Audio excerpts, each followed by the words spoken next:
You want to conserve animals, conserve the forest to the detriment of the people? How? If my children don't go to school, the elephant will sit down here. Elephant itself, is no money? If you kill one elephant, you know how much it will sustain me even more than this cocoa.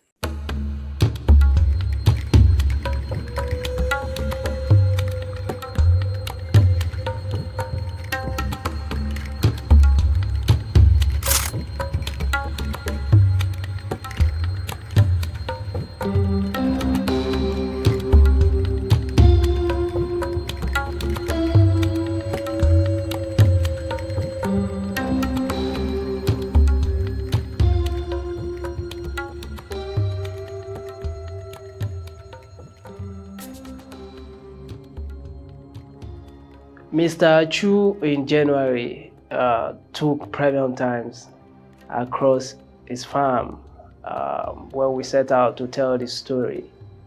And on the farm, you see the farm hosts, uncountable stands of cocoa, and a segment of the farm was used to grow plantain, banana, because these are some of the major crops in this community, this area, where most farmers make lots of fortune from. The climate of the region supports the growth of such plants. And I mean, you see exotic banana, exotic plantain, and on Mr.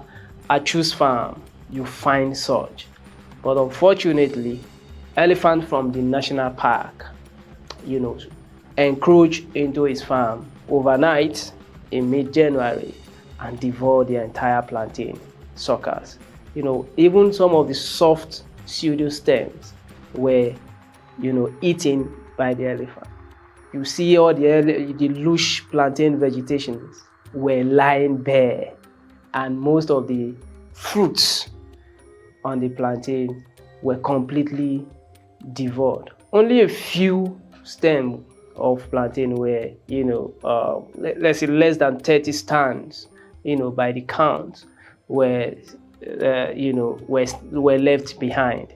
But across his farm, you see patches, heaps of fecal droppings left behind by the elephants, and everything destroyed along the way.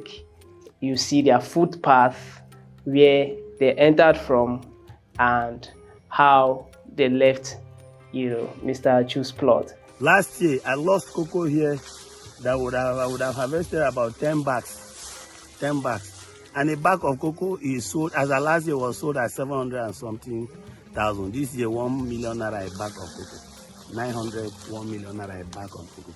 And a man in a single year will lose like 10 bags of cocoa. Multiply 1 million by 10. The banana, the plantain is not inside. So let's go and you see it very well. You can see of course on the other side of the river. You can see their path. Yeah, their pathway. You can see how they're coming down. Is it possible to go closer or crossover? But I think something that is so striking is that Mr. Achu's farm is very close to the national park, and just a stream separates Mr. Achu's farm from the national park, boundary. So it's very easy for the elephants or wild animals to stray into Mr. Achu's farm. According to the farmer, this has been going on for over 3 years. He said before they used to come maybe during the rainy season whenever they want to harvest cocoa, but now they target whenever they see that things are due for harvest, like the plantain. Even in the dry season, they devour everything. For over 3 years, the farmer lamented that he has not been able to harvest any significant, harvest from his, make any significant, harvest from his cocoa, his banana, and every time he complains to the national park to do something about the animal straying, national park officials in Cross River, but nothing has been done.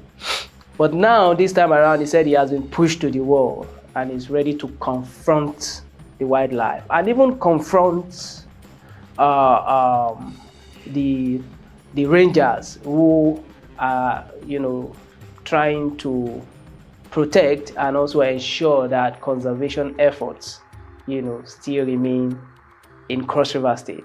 It's a yearly thing, because I wish you will continue with this your program. By next year you will be here. Next year this time, try and come. Do a follow-up. You will come to this farm. You will see. We will still do this interview and tell you what happened. So if you follow up for like 2 years, you will see that this thing I'm telling you is something that has been happening consecutively for 3 years. I have the videos of the past year. I have the pictures of the past year. They are in my phones. I will transfer them to you and other relevant agencies. WCS have them.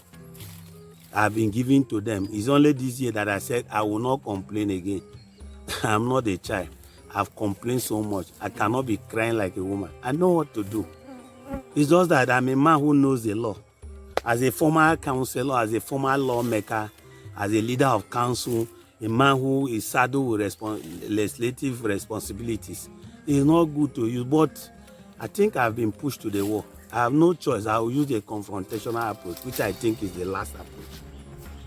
We'll confront them. Confront both the staff, the wildlife staff, and the wildlife itself. Because by the time my children are dying, and I see them wearing uniforms coming around me, I will confront them. I will confront them. And confront the wildlife itself. If they say elephant killing is a global law, we should not kill. But I have no alternative, because I have cried for 3 years. Where are those organizations? Even if they are in America, they should have heard. Even if they are in Asia, they should have heard. Even if they are anywhere in the world, in Europe, they should have heard. Are you saying they have not heard? So if they have not heard, fine, they will hear it properly. Maybe by the time one elephant is down, they will hear. They will come. They will arrest me. That's the time I'll pick my documents and say, on this day I complained to you, on this day I cried out to you, on this day. So where are they? Individuals have money. Organizations have money. WCS are getting grants of this. When you complain to them and say, we don't have grant for that, it's because they are not willing. If they are willing, they will know, because conservation itself should have a human face.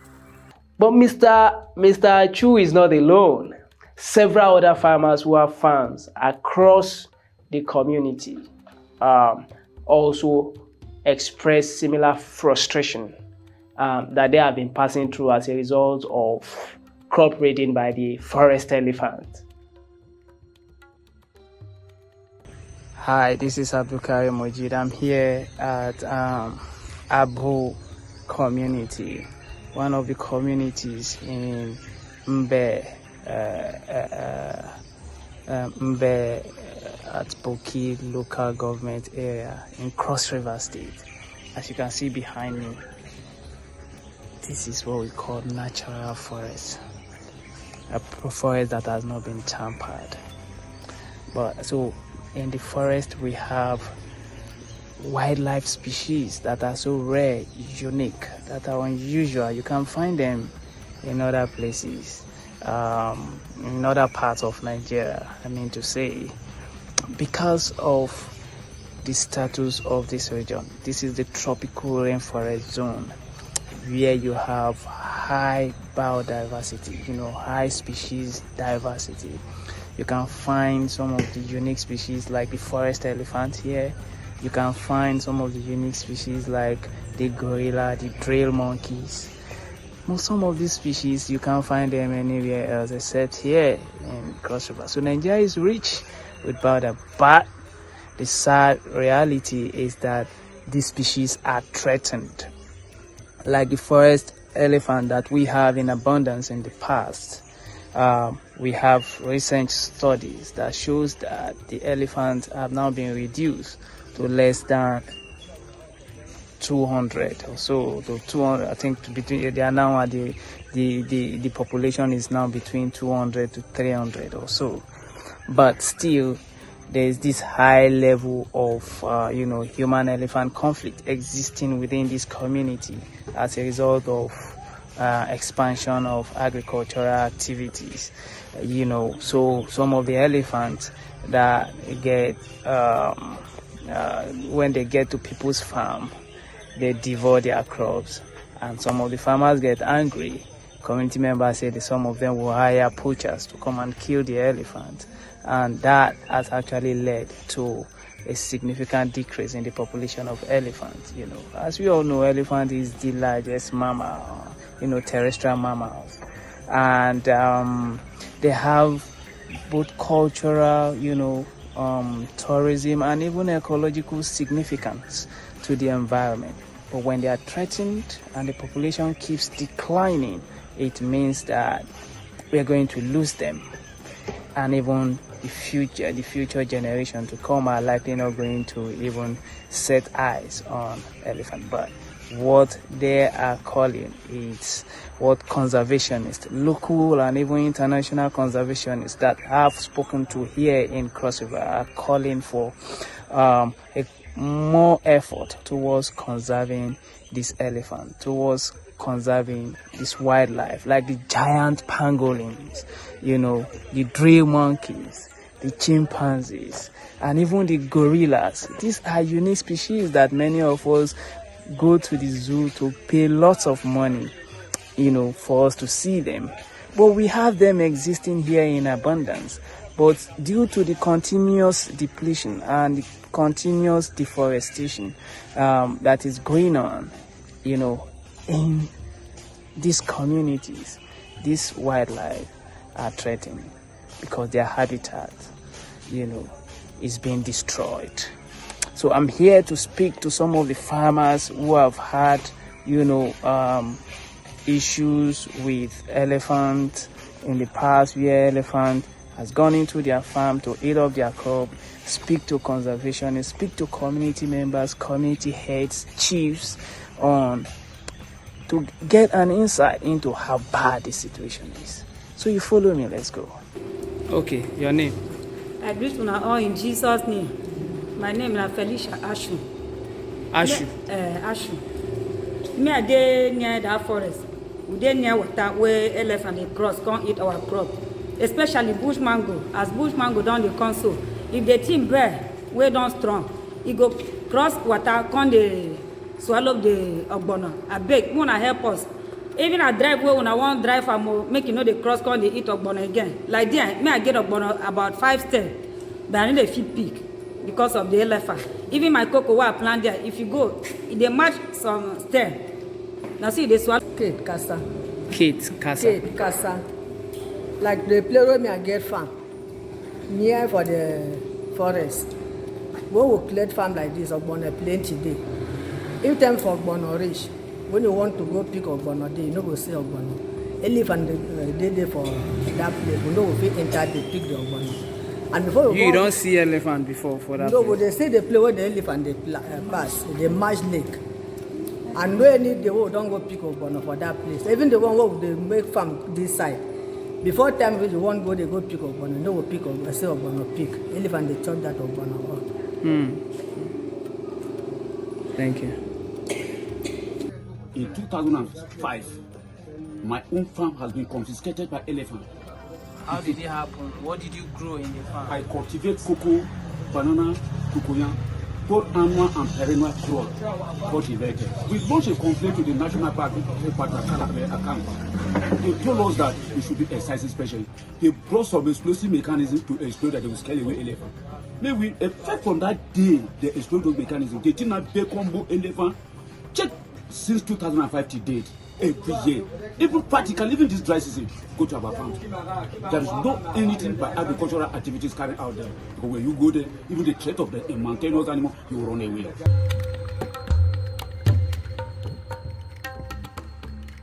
Sometime around, I think August last year, the federal government, with support of the Wildlife Conservation Society, I think, and the Elephant Protection Initiative, launched the National Elephant Action Plan. It's a 10-year plan from 2024, I think, to 2034. So, but it's a 10-year plan.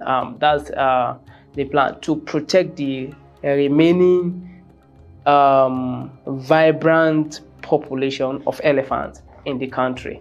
Like I said earlier, Nigeria has the forest elephant and the savanna elephants, and the population has been declining significantly as a result of habitat losses, as a result of poaching, and also the human elephant crisis as well as climate change effect. But of recent, the human-elephant crisis tends to pose more threats to these elephants across the locations where they are found in the country. So when I saw that, I was like, wow, what is driving the decline in the population of elephants? And even, why do we care? Why should we protect our elephants? So the answer is not far-fetched.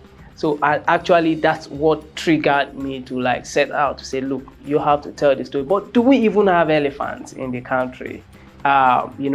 This curiosity, this actually what prompted me to set out to say, okay, let's tell the story of elephants, human-elephant crisis that is affecting farmers.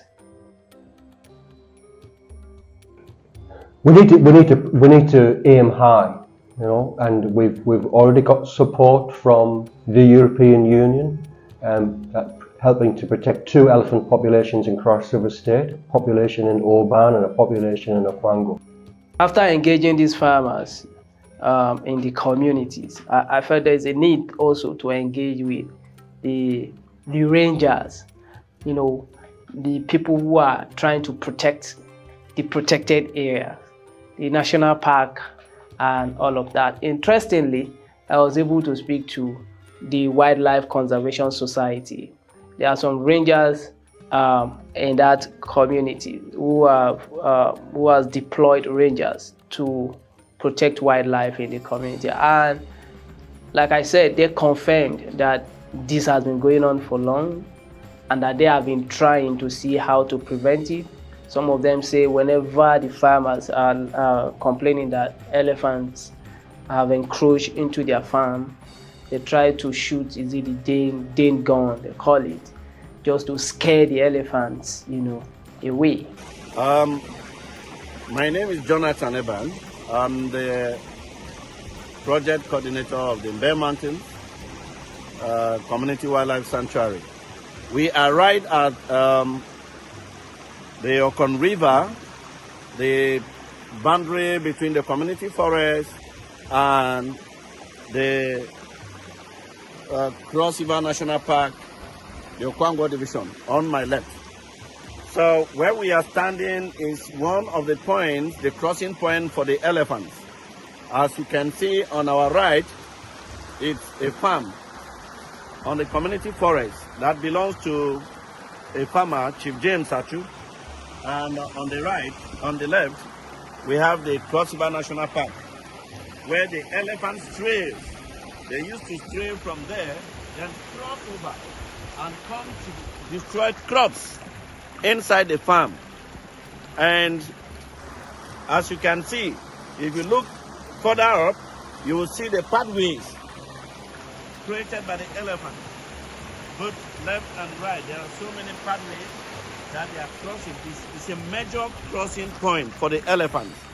And they do this on a very regular basis. They come here like twice in a week to cross to the community forest and cause damages and destruction in the farms. So the farm has cocoa, bananas, plantain, and other crops that are planted there. But as the elephants stray and cross over, they destroy all the crops, as you can see as we move on. You will see most of the crops that are being destroyed by these elephants. There are actually top efforts we are trying to do to see how we can address this issue. And we try to work with the communities to explore local ways on how to address this issue. And we've been holding meetings with the communities and the farmers to come up with ideas that will help us address this issue. And one of the ideas that was proposed by the communities is the elephants are scared of sounds, heavy sounds. And we are actually working towards that to see how we can get explosive that will sound very high to scare the elephant. So the European Union are helping. USAID also providing support for protection of Cross River National Park and Yankari Game Reserve. So some of the elephant populations have support. There are other NGOs involved, not just Wildlife Conservation Society, the Nigerian Conservation Foundation providing some support for the elephants in Omo Forest Reserve, and the NGO called African Nature Investors are also working in a Congo National Park. So there is some donor support, but certainly it needs to be done more, and it needs to be matched with support from communities. But donors will come in if the right conditions are there, if there are NGOs on the ground, if there's good working and enabling environment from government, donors will come in. Something that is striking is that there is no buffer zone between the national park, the secluded areas where the elephants often, come out from, to the community forest. And most of the farmers who are complaining that elephants stray into their farm happens to grow their crops very close to the national park.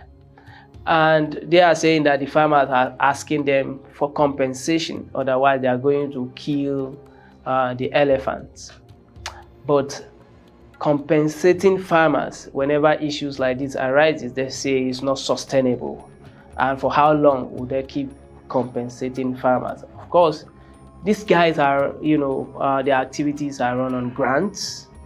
Many of them actually say they didn't budget for compensation of farmers.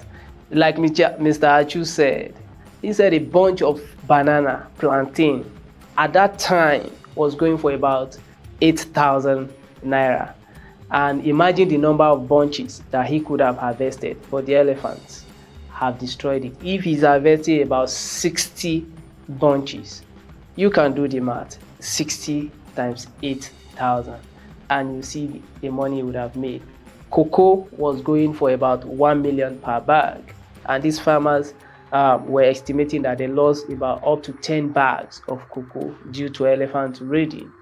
Multiply 10 by 1 million per bag and see, and there you'll be able to imagine and see the reason behind the frustration by the farmers.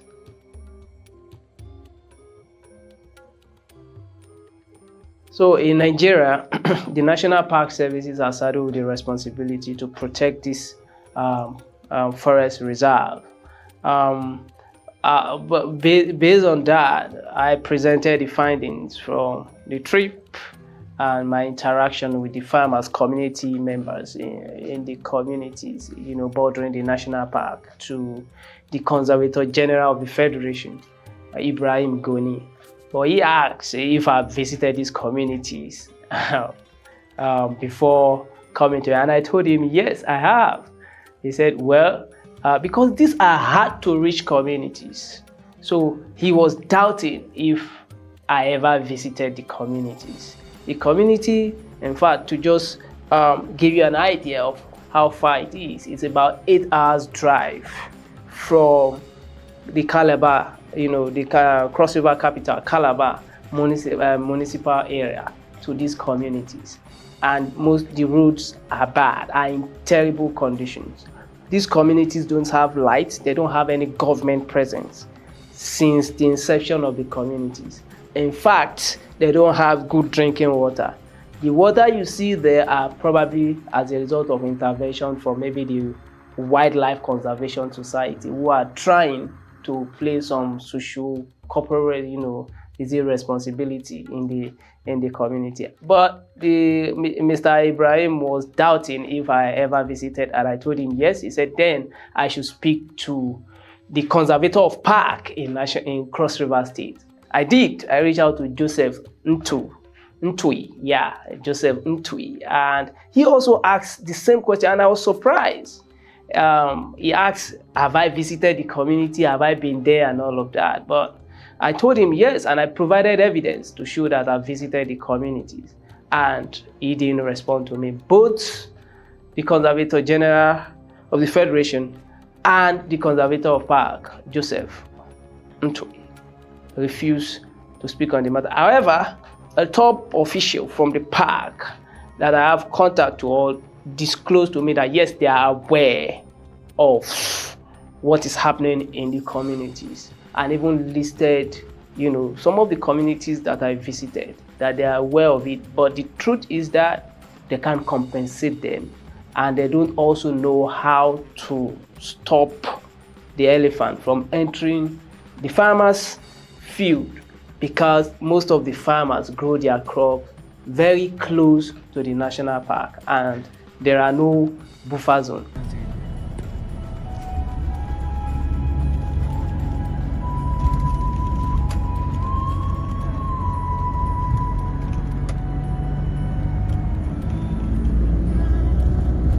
But also an interesting finding that we discovered is that the elephants are probably encroaching into this farmers' field because their habitat, is being destroyed. Across these communities, you hear sounds of chainsaws, singing from right to left. Trees, tall trees, the lush vegetations are being disturbed on daily basis. Along the roads, you see logs of wood that have been sawn, and lorries are waiting to load them and take them off. So this has been going on across these communities. And then you wonder, how do you want wildlife to live in peace when they see that their habitats, their home is being destroyed by people, and these activities continues unchecked? And I wonder what is the function of these national park officials. If these activities, they see it on daily basis and nobody cares to question them, where are they taking the logs of wood to? You see them all over the road and they say, well, the government acts, some of the locals were saying that the government, when they take their token from us, they allow us to cut down the wood. And some are saying that the woods are not coming from the protected areas, but they are being harvested within communities bordering the protected areas. How do they know? How are they able to establish that these trees are not being harvested from the protected areas? So the elephants feel terrified by virtue of some of these, illegal logging activities going on within the confines of the national park. Another good reason is if you protect the environment, you protect habitat for crossover gorillas and forest elephants, you're protecting the forest, you're protecting watersheds. If we allow all forests to be destroyed, we'll not have water supplies, so it's that basic. If we don't protect forests, climate change will get worse. So to protect our wildlife, it's not just wildlife because we're happy to see them, because they make us joyful and happy. That to see an elephant, it still that makes us happy, and tourists will come. It's fundamental. If we don't protect the habitat, climate change is going to get worse. If we don't protect the habitat, our watersheds will disappear. So it's fundamental to continued life on Earth, to make sure that we've got wildlife, to make sure that we've got forests, because without that, the human race is not going to survive. 2, cultural value. Many people see elephant as strength. In the Igbo land, you see some of their chiefs who hold things that looks like the elephant tusk, so which signifies strength.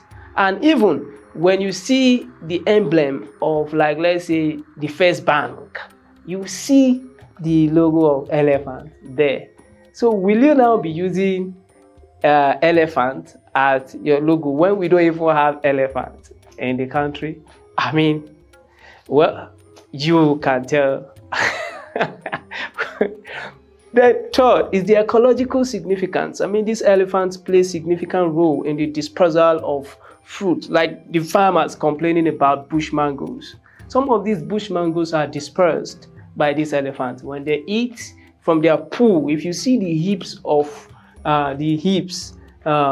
elephant fecal droppings, their shit, let me use in your English parlance, I mean, you see that it comprises of most of the things that they have eaten, and then when it drops on the fertile soil, it sprouts. So they play a whole lot of ecological significance in the wild, helping to ensure species diversity across the wild. And this cannot be overemphasized because it is needed in this particular ecosystem for it to still maintain its balance. So you can see why we truly need to protect this forest elephant, especially in Cross River State, which is still one of the highly diverse region in the country, where we have the tropical rainforest zone, and it is we have abundance of species diversity within this region. In the next episode, we'll be talking about the Yankari Game Reserve, that is the savanna elephant, and how it is also impacting farmers and community members up north in the country. Thank you.